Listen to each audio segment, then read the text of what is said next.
بسم اللہ الرحمن الرحیم۔ السلام علیکم ورحمۃ اللہ وبرکاتہ۔ ایک دن حضرت امیر المومنین علی ابن طالب رضی اللہ تعالیٰ عنہ مسجد کے دروازے پر اپنا خچر سے اترے۔ آپ رضی اللہ تعالیٰ نے اپنا خچر ایک شخص کے حوالے کیا اور مسجد میں تشریف لے گئے۔ اس شخص نے خچر کی لگام کھینچ کر نکالی اور فرار ہو گیا۔ حضرت امیر المومنین رضی اللہ تعالیٰ عنہ جب مسجد سے باہر تشریف لائے تو آپ رضی اللہ تعالیٰ عنہ کے ہاتھ میں 2 درہم تھے۔ یہ 2 درہم آپ رضی اللہ تعالیٰ عنہ اس خچر کے نگہبانی کرنے والے کو دینا چاہتے تھے، لیکن جب آپ رضی اللہ تعالیٰ عنہ نے دیکھا کہ سواری کا جانور لگام سے خالی ہے، بہرحال آپ رضی اللہ تعالیٰ عنہ نے خچر پر سوار ہو کر گھر پہنچے۔ آپ اپنے غلام کو 2 درہم دیے تاکہ وہ لگام خرید لے آئے۔ غلام بازار گیا، اس نے وہی لگام ایک شخص کے ہاتھ میں دیکھی تو پوچھنے پر معلوم ہوا کہ ایک شخص یہ لگام 2 درہم پر بیچ گیا۔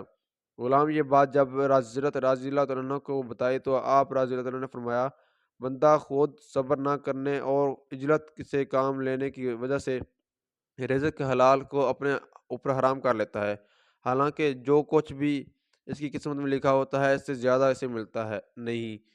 امید ہے آپ کو ہماری ویڈیو اچھی لگی ہوگی۔ ویڈیو اچھی لگے تو چینل کو لائک اور سبسکرائب کرنا مت بھولیے گا۔